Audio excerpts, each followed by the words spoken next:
नमस्कार। आज हम लोग सेल के बारे में अध्ययन करेंगे। इसके पहले हम सेल के बारे में अध्ययन कर चुके थे, लेकिन हम लोग एनिमल सेल को जाने थे। आज हम लोग प्लांट सेल को जानेंगे, देखेंगे कि प्लांट सेल और एनिमल सेल में क्या अंतर है। तो अब देखेंगे कि सबसे पहले तो यह जान लें कि जो सेल हमारी होती है ये हमारे शरीर की रचनात्मक और क्रियात्मक इकाई होती है। जो हमारा शरीर बना हुआ है एक छोटी छोटी सेल से मिला करके बना हुआ है। बहुत छोटी छोटी कोशिकाएं होती हैं, उस कोशिकाओं को मिला दिया जाता है, उनके समूह को हम ऊतक कहते हैं, टिश्यू कहते हैं। फिर वो टिश्यू को मिला दिया जाता है, यानी ऊतकों के समूह को जो है अंग कहते हैं। फिर उन अंगों को मिला दिया जाता है, अंग तंत्र कहते हैं। ठीक है, जैसे अब आप हम देखेंगे कि सबसे छोटी इकाई जो हमारी होती है कोशिका होती है।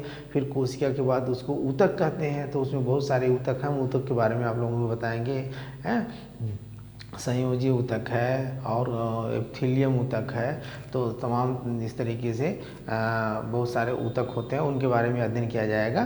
तो ऊतक होता है, फिर उसके बाद ऊतकों के समूह को अंग कहते हैं। बहुत सारे ऊतक मिल जाते हैं तो हमारा एक अंग बन जाता है। फिर जैसे अंगों के समूह को हम अंग तंत्र कहते हैं। जैसे हमारा पाचन तंत्र है, श्वसन तंत्र है, उत्सर्जन तंत्र है, जनन तंत्र है। फिर सारे तंत्र को मिला दिया जाता है, पूरे शरीर के सारे तंत्रों को मिला दिया जाता है तो क्या बन जाता है, पूरा हमारा शरीर बन जाता है। तो आज हम लोग जानेंगे कि जो हमारे हमने इसके पहले आप लोगों को एनिमल सेल स्ट्रक्चर का बता दिया था, नहीं, जंतु कोशिका के बारे में बता दिया था। अब हम लोग प्लांट कोशिका के बारे में अध्ययन करेंगे। तो प्लांट कोशिका में आप मुख्य रूप से देखेंगे कि सबसे पहले तो आप ये जान लें कि कोशिका की खोज किसने किया था। रॉबर्ट हुक नामक वैज्ञानिक ने किया था 1665 में।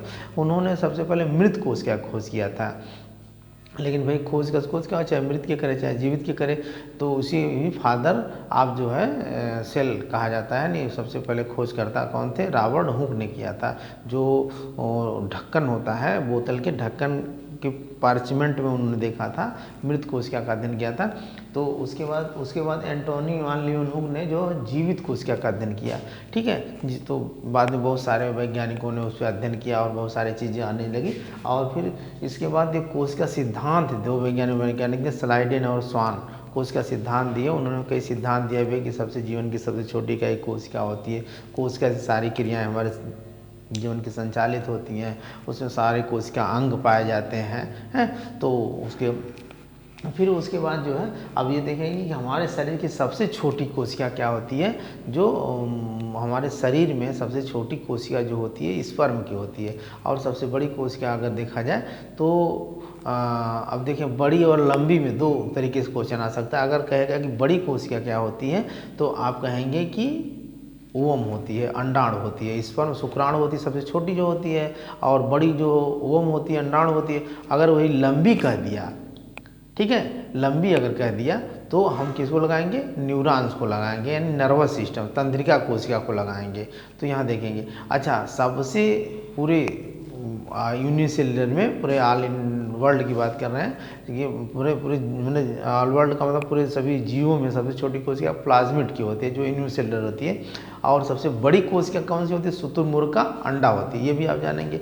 ठीक है, फिर उसके बाद कह रहा है कि सबसे ज़्यादा जो कोशिका का डिवीजन होता है, इसको भी हम लोग पढ़ेंगे कोशिका का डिवीजन कैसे होता है। भी कोशिकाएँ अरबों खरबों हमारे शरीर में होती हैं, और उसके बाद हमारे काम करते समय या चोट लग जाती है, या हम नहाते धोते या कहीं रगड़ शरीर में हो गया या कट गया पिट गया तो कोशिकाएं नष्ट होती हैं, फिर कोशिकाएं बनती रहती हैं, उसका डिवीजन होता रहता है। तो इस तरीके से सबसे ज़्यादा डिवीजन जो है, सबसे ज़्यादा कोशिका विभाजन लीवर कोशिका में होता है। आज सबसे मतलब नहीं कोशिका के बराबर जो है विभाजन कहाँ होता है, हमारे न्यूरॉन्स यानी नर्वस सिस्टम। इसीलिए लोग कहते हैं कि सर पे हेलमेट लगा के चलना चाहिए, नहीं सर पे चोट लग जाएगी तो वो ठीक नहीं होगी। सर में कोई प्रॉब्लम हो जाती है तो कहते हैं कि फिर उनका बचना मुश्किल है, ऑपरेशन कराना बड़ा मेजर ऑपरेशन होगा, भाई बचना मुश्किल है। इसलिए सर को बचाने के लिए लोग जो है गाड़ी चलाते समय हेलमेट वगैरह का प्रयोग करते हैं। भाई कहीं भी चोट लग जाएगी ठीक हो जाएगी, लेकिन सर पे अगर इंजरी हो गई, ब्रेन इंजरी हो गई, तो फिर वो बहुत खतरनाक है, क्योंकि उसमें सेल डिवीजन होगा ही नहीं। एक कोशिका नष्ट हुई, फिर उसके बाद उसको मरना ही मरना, या किसी को मर्डर करना, या किसी को वो करना। तो देखते हैं आप सर में ही गोली लोग मारते हैं। आए अपने से भी लोग जब वो करना होता है तो सर में ही मारते हैं कि सर में चोट लगी तो पूरे बॉडी जो है एकदम काम करना बंद हो जाएगी, क्योंकि फिर सेल की उसका ऑपरेशन करना यानी उसको बचाना बड़ा मुश्किल हो जाता है। तो यहाँ पे देखेंगे, तो फिर उसके बाद कह रहा है कि जैसे अब देखेंगे सबसे इम्पॉर्टेंट हम लोग इसके बारे में, जितने इसके आर्गन थे, हम सेल के बारे में जानना चाह रहे हैं। तो देख रहे हैं कि जो हमारी प्लांट कोशिका होती है, प्लांट कोशिका जो क्या होती है, बड़ी होती है एनिमल कोशिका से, यानी जंतु कोशिका से पादप कोशिका बड़ी होती है। और जो हमारी जंतु कोशिका होती है वो गोलाकार होती है, और जो पादप कोशिका यानी प्लांट कोशिका जो होती है, प्लांट सेल जो होती है, वो हमारी क्या होती है, एक खष्टभुजाकार या आयताकार भी होती है और बड़ी भी होती है। और इसके बाहरी जो एक आवरण होता है जिसे हम कहते हैं सेल वॉल यानी कोशिका भित्ति, जो जंतु कोशिका में नहीं पाई जाती है और वो पादप कोशिका में पाई जाती है, जो मोटी होती है और किसकी बनी होती है, सेल्यूलोज की बनी होती है। लिग्निन एंड पेक्टिन की भी बनी होती है, सेल्यूलोज वगैरह की बनी होती है। तो इसे भी जानने की जंतु कोशिका में सेल्यूलोज की बनी हुई कोशिका भित्ति नहीं पाई जाती है और पादप कोशिका में कोशिका भित्ति पाई जाती है। फिर उसके बाद जो है कोशिका भित्ति, ये देखेंगे मोटी मोटी जो दीवार है चारों तरफ से, यह है। उसके बाद जो है हमारा आता है सेल मेम्ब्रेन, यानी सेल मेम्ब्रेन का मतलब कि कोशिका की दीवार एक तरीके से है, यानी कोशिका झिल्ली, ये सेमी परमेबल होती है। सेमी परमेबल का मतलब अर्धपारगम्य होती है, मतलब ट्रांसफ़र इधर उधर जो है कर सकती है कोई भी। तो इस तरीके से ये होती है और यह जो है प्रोटीन और लिपिड की बनी होती है। तो यहाँ पे देखेंगे कि इसका काम ये होता है कि कोशिका, ये देखिए प्लांट कोशिका में भी पाई जाती है और एनिमल कोशिका दोनों में पाई जाती है। कौन? Cell membrane. फिर उसके बाद हम लोग देखेंगे कि इसके अंदर एक पदार्थ भरा होता है पूरा, जो ये सेल के अंदर क्या भरा होता है, पदार्थ, जिसको कहते हैं साइटोप्लाज्म। भाई साइटोप्लाज्म, जैसे आपने कोई बड़े से पात्र में छोटे छोटे पात्र रख लिया और उसके बाद जो है उसको जब उठा के लेके चलने लगे तो वो अपने में लड़ना शुरू कर देंगे। तो ये क्या करता है, साइटोप्लाज्म जो होता है इसमें भरा होता है एक तरीके से कोशिका द्रव्य होता है। ये क्या होता है, कोशिका द्रव्य। ये न्यूक्लियस को छोड़ करके, मतलब केंद्रक को छोड़ करके, और ये जितने होते हैं ये इनके चारों तरफ जो द्रव्य भरा होता है इसको हम कोशिका द्रव्य कहते हैं। इस कोशिका द्रव्य में सभी सारे पदार्थ पाए जाते हैं। अब इसके बाद एक होता है जीव द्रव्य। जीव द्रव्य क्या होता है कि अब यहाँ को जो केंद्रक होता है इसके चारों तरफ भी एक दीवार होती है जिसे केंद्रक दीवार कहते हैं, न्यूक्लियो मेम्ब्रेन कहते हैं। फिर उसके अंदर एक जो है केंद्रिका होती है, फिर वो क्रोमैटिन धागे होते हैं जिसमें गुणसूत्र कहते हैं, और उसमें आरएनए डीएनए संरचना होती है। इसको हम लोग हम आप लोगों को बता चुके हैं। तो इसके बाद जो है यानी इसके जो द्रव्य होते हैं यानी न्यूक्लियस के न्यूक्लियोप्लाज्म और ये साइटोप्लाज्म को मिला करके हम प्रोटोप्लाज्म कहते हैं। ठीक है, न्यूक्लियोप्लाज्म और साइटोप्लाज्म को मिला के क्या आता है, प्रोटोप्लाज्म। यानी अगर आपसे पूछा जाए प्रोटोप्लाज्म किसे कहते हैं, protoplasm equal to cytoplasm plus nucleoplasm. तो यहाँ आप देखेंगे ये जो साइटोप्लाज्म है इसको कहेंगे कोशिका द्रव्य, ये है कोशिका द्रव्य, और ये है जो केंद्रक द्रव्य। ठीक है, यही आप समझिए। अच्छा, ये है जीव द्रव्य। क्या है, जीव द्रव्य। ये जितने जीव, मतलब जितने ये जो जीव हैं, चाहे वो माइटोकॉन्ड्रिया हो, चाहे एंडोप्लाज्मिक रेटिकुलम हो, चाहे राइबोसोम हो, चाहे गाल्गी बॉडी हो, चाहे प्लास्टिड हो, ये तो जितने जीव के अंदर ये जितने द्रव्य हैं इसको हम कहेंगे ये प्रोटोप्लाज्म। और ये केवल इसको छोड़ करके, केंद्र को छोड़ करके जितना द्रव्य होगा उसको कहेंगे कोशिका द्रव्य, और ये इसके अंदर वाला ये जितना ये द्रव्य होगा इसको हम कहेंगे जो है केंद्रक द्रव्य। तो इसे हम अभी लोग जान गए। तो अब इसके बाद क्या होता है कि ये भाई ये संरचना जो होती है जिसे कहते हैं माइटोकॉन्ड्रिया।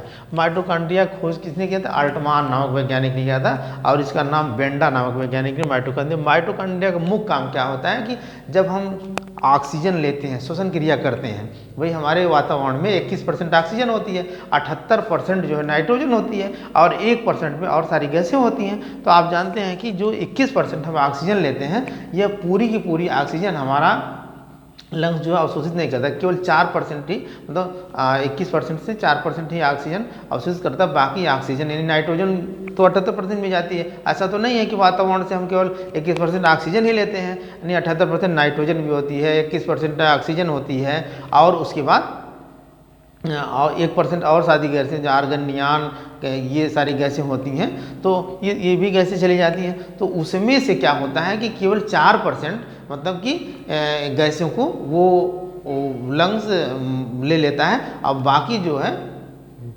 आपकी गैसों को वो वापस कर देता है, ठीक है। और ये 78% नाइट्रोजन भी वापस चली जाती है, ऐसा कि नहीं इसका तो कोई काम ही नहीं है भाई, श्वसन क्रिया में कोई काम नहीं है, तो ये पूरा पूरा वापस चली जाती है। और तो यह क्या करता है कि जो हमारा हृदय में जो ब्लड होता है, ब्लड में हीमोग्लोबिन होती है, हीमोग्लोबिन ऑक्सीजन को मिल करके ऑक्सी हीमोग्लोबिन बना लेती है। ऑक्सी हीमोग्लोबिन जो है पूरे शरीर में, हमारे पूरे शरीर में यहाँ से यानी बाएं साइड से जो आर्टरी होती है धमनी, और ले जाती है पूरे अंगों में, सारी कोशिकाओं में ले जाएगी। कोशिकाओं में क्या होगी आपकी, वो माइटोकॉन्ड्रिया होगी। माइटोकॉन्ड्रिया में क्या होगी, और ये क्रिस्टी टाइप संरचना होती है, ये अंगुली टाइप संरचना दोनों तरफ होती है, जिसे क्रिस्टी कहते हैं। और एक क्रेब्स नामक वैज्ञानिक ने इसकी खोज किया था। इसमें जो है क्रेब्स साइकिल चलती है और उसमें 38 एटीपी मिल करके एक ग्लूकोज का निर्माण करते हैं। अब ग्लूकोज जानते ही आपकी, ग्लूकोज एनर्जी बनाने का काम करता है भाई, एनर्जी हमको चाहिए, काम करते हैं, पढ़ते हैं, लिखते हैं, जाते हैं, आते हैं, जब भी तो हर काम करने के लिए हमको एनर्जी चाहिए। तो यहाँ क्वेश्चन आता है कि माइटोकॉन्ड्रिया को हम क्या कहते हैं, पावर हाउस कहते हैं, यानी ऊर्जा घर कहते हैं, ठीक। इसे आप लोग जान गए। फिर इसके बाद हम लोग जानेंगे कि भाई इसके और माइटोकॉन्ड्रिया के बाद ये बड़ा सा संरचना आप देख रहे हैं, इसको वैक्यूल्स कहते हैं। क्यों, ये प्लांट कोशिका में जो वैक्यूल्स होता है ये बड़ा होता है, और एनिमल सेल में जो वैक्यूल्स छोटे होते हैं और संख्या में ज़्यादा होते हैं, लेकिन प्लांट कोशिका में वैक्यूल्स जो है बड़े होंगे लेकिन संख्या में जो है कम होंगे। तो इसमें क्या होता है, वाटर भरा होता है भाई, प्लांट को बहुत ज़्यादा पानी चाहिए है, हरे भरे उनको रहने के लिए पानी चाहिए, पत्तियों के लिए, तमाम उनकी सारी संरचनाओं को करने के लिए क्या चाहिए, पानी, इसलिए हरे भरे होते हैं। तो इस तरीके से हम लोग जानेंगे कि ये वैक्यूल्स की जो संरचना होती है ये प्लांट कोशिका में बड़ी होती है, और इसमें जो है संग्रह, वाटर संग्रह का काम करती है, जिससे हम पूरे शरीर की कोशिकाओं, पूरे शरीर की संरचना को नियंत्रित करने का काम करती है। फिर हम लोग जानेंगे कि अगली संरचना आप देखेंगे, जैसे इसमें एंडोप्लाज्मिक रेटिकुलम है। एंडोप्लाज्मिक रेटिकुलम का आप देखेंगे, एंडोप्लाज्मिक रेटिकुलम कभी कभी न्यूक्लियस से भी ये सटा होता है, ठीक है। अच्छा, एक चीज़ और आप देखेंगे कि जो हमारी एनिमल सेल थी, वह एनिमल सेल जो है कोशिका के मध्य में थी। ये केंद्रक जो है कोशिका के एनिमल सेल में जो है, यानी जंतु कोशिका में जो ये केंद्रक था वो कोशिका के मध्य में था, लेकिन प्लांट कोशिका में, मतलब कि पादप कोशिका में जो ये केंद्रक होगा वो आपकी जो है इसके ये मतलब परिधि के करीब होगा, यानी बीच में ना होकर के ये परिधि के करीब होगा, बाकी जो है ये और सारी संरचनाएं होंगी। तो इस तरीके से आप जानेंगे। अगला आपका है कि तो ये हो गया। फिर एंडोप्लाज्मिक रेटिकुलम में दो प्रकार के होते हैं, एक आपका स्मूथ होता है और एक आप रफ होता है, जिसपे ये छोटे छोटे जो कण दिखाई दे रहे हैं आपको, इसको कहेंगे राइबोसोम। और राइबोसोम का क्या काम है भाई, प्रोटीन को बनाना, प्रोटीन सिंथेसिस का काम करना, ठीक है, प्रोटीन सिंथेसिस का काम करना, ठीक। तो अब यहाँ पे जो है एंडोप्लाज्मिक रेटिकुलम क्या करता है कि ये एक तरीके से कंकाल सिस्टम का काम करता है, सेल को एक तरीके से पूरी संरचना देता है। जैसे हमारे शरीर में बोन्स वगैरह होती हैं, और बोन्स जो है हमारे शरीर को एक ढांचा तैयार करते हैं, जिसे मूर्ति बनाते हुए आप देखते हैं तो नीचे पोरा वगैरह बांध करके, डंडे वगैरह बांध करके जो है, उसके बाद ऊपर से मिट्टी वगैरह लगा करके फिर साड़ी वगैरह पहना देते हैं, तो एक जो भी मूर्ति तैयार हो जाती है। तो उस तरीके से ये एंडोप्लाज्मिक रेटिकुलम को ER कहते हैं, और स्मूथ और जो है रफ। तो स्मूथ का काम होता है प्रोटीन, वो लिपिड और कोलेस्ट्रॉल का निर्माण करता है, और ये राइबोसोम जो रफ एंडोप्लाज्मिक रेटिकुलम होता है वो करता है आपका प्रोटीन का निर्माण करता है। तो यहाँ जान गए आप। फिर उसके बाद होता है कि इसमें आप देखेंगे ये अगला आपका है गाल्जी बॉडी। अच्छा, गाल्जी बॉडी की जो संरचना होती है, जैसे ये गाल्जी बॉडी है, कैमिलो गाल्जी नामक ने इसकी खोज किया था। गाल्जी बॉडी का क्या काम होता है कि ये जो हमारे शरीर में जो है ट्रांसपोर्ट का काम करती है। जैसे मान लीजिए अब हमारे दौड़ रहे हैं या हाथ से कोई काम कर रहे हैं बारी बारी से, है ना, तो वहाँ पे क्या होता है कि जैसे हाथ की कोशिकाएं थक गई या पैर की कोशिकाएं थक गई, या हमारी पीठ पे कोई सामान कोई लाद के ले जा रहा है तो वहाँ कोशिकाएं थक गई, तो यही से लगता है यहाँ दर्द हो रही है यार, यहाँ जैसे कुछ आभास हो रहा है, यहाँ दर्द हो रहा है, हाथ दर्द कर रहा है, तो ऐसा होता है कि वो कोशिकाएं वहाँ की थक जाती हैं। तो फिर ये कैमिलो गाल्जी ने बताया कि ये जो गाल्जी बॉडी होती है क्या करती है कि दूसरे जगह की एनर्जी को फिर यहाँ एनर्जी लाने का काम करती है, ठीक है, एक तरीके से ट्रांसपोर्ट का काम करती है। गाल्जी बॉडी जो है वहाँ से एनर्जी यहाँ लाती है, तो कुछ देर के बाद जो है वहाँ भी आराम महसूस हो जाता है। तो इस तरीके से फिर इसके बाद होता है आपका गाल्जीबाडी फिर राइबोसोम आपने जाने क्या, पैलाडे नामक वैज्ञानिक ने इसको खोज किया था। राइबोसोम का मेन काम होता है प्रोटीन का निर्माण करना। हमने पढ़ाया था कि आरएनए और डीएनए में भी उसका वो होता है कि transfer RNA, messenger RNA, ribosomal RNA, ठीक है। तो राइबोसोम भी हो गया। फिर एक होता है इसमें सबसे इम्पॉर्टेंट जो प्लांट कोशिका में ही पाया जाता है, जैसे आपने देखा कि जो कोशिका भित्ति होती है और एक प्लास्टिड, एक प्लास्टिड में भी 3 प्रकार के होते हैं आपके, ये 3 प्रकार के हो जाते हैं। पहला होता है क्लोरोप्लास्ट, क्लोरोप्लास्ट, दूसरा होता है क्रोमोप्लास्ट, फिर होता है ल्यूकोप्लास्ट, ल्यूकोप्लास्ट, ठीक है। ये 3 प्रकार के, जिसको लवक कहते हैं, ये 3 प्रकार का होता है जो कि एनिमल कोशिका में नहीं पाया जाता है। अब देखेंगे आपके ये भाई क्लोरोप्लास्ट, अब देखेंगे कि पत्तियां हरी भरी क्यों होती हैं, डाल भी हरी भरी होती हैं, क्योंकि उसमें क्लोरोप्लास्ट पाया जाता है। क्लोरोप्लास्ट क्योंकि मेन संरचना क्या होती है, उसमें क्लोरोफिल पाया जाता है। कभी कभी क्वेश्चन आता है कि पेड़ पौधों की पत्तियां हरी क्यों होती हैं, क्योंकि उसमें पर्णहरिम या क्लोरोफिल पाया जाता है। अच्छा, क्लोरोफिल से अगर डीप में जाएंगे तो वो क्लोरोफिल या पर्णहरिम में क्या पाया जाता है, मैग्नीशियम पाया जाता है, ठीक। अच्छा, फिर उसके बाद आपका आता है ल्यूकोप्लास्ट, हम देख लेंगे। अच्छा, थोड़ा सा ल्यूकोप्लास्ट आप देख लें। ल्यूकोप्लास्ट क्या करता है कि ये जो है ल्यूकोप्लास्ट क्या करता है, ये ल्यूकोप्लास्ट ये आपका जो है भोजन का संग्रह करता है। भाई भोजन बनाता कौन है, क्लोरोप्लास्ट करता है। अच्छा, ल्यूकोप्लास्ट, जिसको क्लोरोप्लास्ट को हम कहते हैं कि क्लोरोप्लास्ट को कहेंगे वर्णिलवक, और ल्यूकोप्लास्ट को कहेंगे हम ल्यूकोप्लास्ट अवर्णिलवक, और वर्णिलवक नहीं क्लोरोप्लास्ट हरित लवक, हाँ क्लोरोप्लास्ट को हम कहेंगे हरित लवक, और उसको ल्यूकोप्लास्ट को कहेंगे अवर्णिलवक, और क्रोमोप्लास्ट को कहेंगे वर्णिलवक, ठीक है। तो यहाँ हम समझेंगे कि देखिए देख लेते हैं क्लोरोप्लास्ट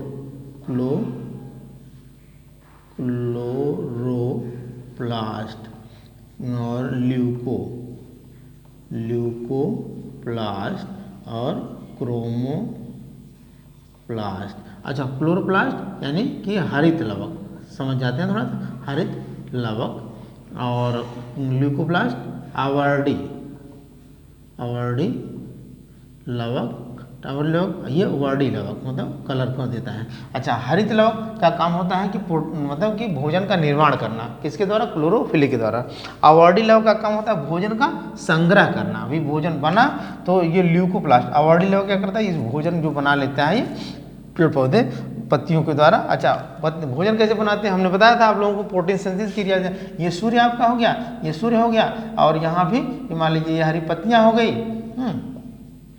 ये पत्ती हो गई, और वातावरण से CO2 मिल रहा है, ठीक है, और ये CO2 इसमें आ रहा है, ये सूर्य का प्रकाश भी यहाँ से आ रहा है, ठीक, सूर्य का प्रकाश भी आ रहा है, और इसमें फिर वाटर भी होगा, H2O भी उसमें होगा, H2O भी होगा। तो इसका फार्मूला होता है ना C6, यानी क्या बनेगा, जैसे आपने उसको बनाने का फार्मूला क्या होता है, मतलब कि H2O प्लस CO2। तो और यहाँ आप दिखा देंगे सन रेज यानी सूर्य का प्रकाश, ठीक, और उसके बाद पर्णहरिम या क्लोरोफिल पर्णहरिम, और फिर बनता क्या है, यहाँ से हम दिखा देंगे, यहाँ चला आएगा C6H12O6 प्लस O2, इस तरीके से बनता है। तो ये आपका ग्लूकोज हो गया, क्या हो गया, ग्लूकोज हो गया, और ये ऑक्सीजन हो गई। इसीलिए हम कहते हैं कि पेड़ पौधे जो है प्रोटोसिंथेसिस की क्रिया में जो है, यानी प्रकाश संश्लेषण की क्रिया में सूर्य का प्रकाश और वातावरण से कार्बन डाइऑक्साइड लेकर के, और इसमें क्लोरोफिल और H2O पानी भी पाया जाता है। H2O पानी, कार्बन डाइऑक्साइड और सूर्य का प्रकाश और पर्णहरिम से मिलकर के क्या बना दिया, ग्लूकोज बना दिया। ये ग्लूकोज कौन बनाता है, ये क्लोरोप्लास्ट, यानी हरे भरे जो उसके भाग होते हैं, चाहे वो पत्तियां हो गई, चाहे डाल हो गई हैं, तो इस तरीके से ये ग्लूकोज। अच्छा, ये ग्लूकोज इकट्ठा कहाँ होता है, आपके ल्यूकोप्लास्ट अवर्णी लवक में, ठीक है, संग्रह का काम करता है। अच्छा, क्रोमोप्लास्ट क्या करता है, उसको रंग देने का काम करता है, ठीक है। क्रोमोप्लास्ट क्या करता है, उसको रंग देने का करता है। जैसे आपका बीटाडीन है,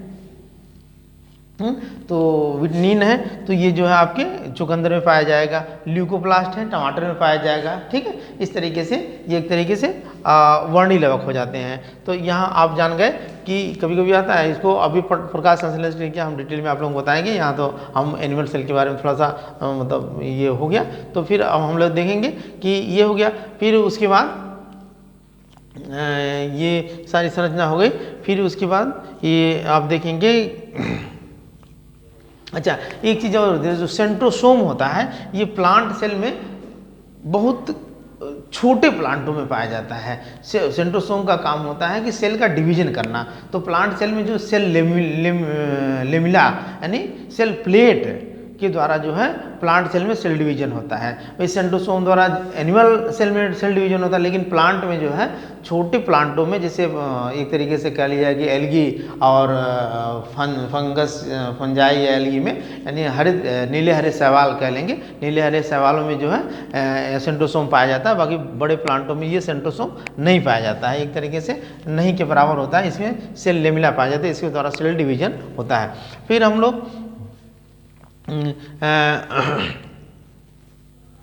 यहाँ देखेंगे सबसे मुख्य इंपॉर्टेंट आपका है क्या है, न्यूक्लियस है। न्यूक्लियस का मतलब केंद्रक। अब केंद्रक आप देखेंगे, केंद्रक के चारों तरफ एक दीवार होती है ना, तो न्यूक्लियस के, जिसको न्यूक्लियर मेम्ब्रेन कहते हैं। फिर उसके बाद ये इसके अंदर एक न्यूक्लियोलस होता है। न्यूक्लियोलस के अंदर दीवार नहीं, मतलब चारों तरफ दीवार नहीं होती है, वो चारों तरफ अपने तो खुला खुला रहता है ना, फ्री रहता है इधर उधर। और इसका मेन काम होता है कि राइबोसोम का निर्माण करना। फिर उसके अंदर ये सारी संरचनाएं होती हैं जिसे क्रोमैटिन कहते हैं, जिसे क्या कहते हैं, गुणसूत्र कहते हैं। क्या कहते हैं,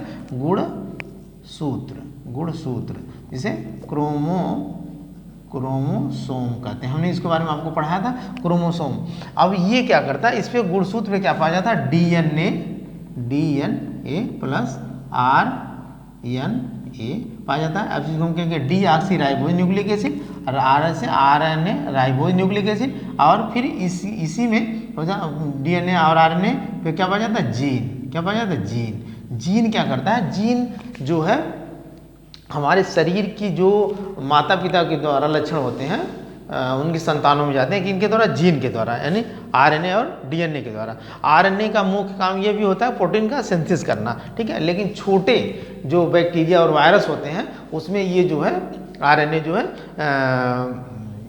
हेरिडिटी का काम करता है। जैसे आप देखेंगे तमाम जो अभी कोरोना को भी देख लें, या इन्फ्लुएंजा देख लें, या स्मॉल पॉक्स देख लें, यानी जितने भी जैसे चेचक मतलब वायरल डिजीज, जितने भी वायरल डिजीज़ हैं उसमें, या बैक्टीरियल डिजीज़ हैं, तो उसमें आरएनए के द्वारा जो है इनका डिवीजन बहुत तेज होता है। भाई अभी एक आदमी को सर्दी जुकाम हुआ और उसी की रुमाल दूसरा लड़का भी यूज़ करने लगा तो उसको भी हो जाएगा।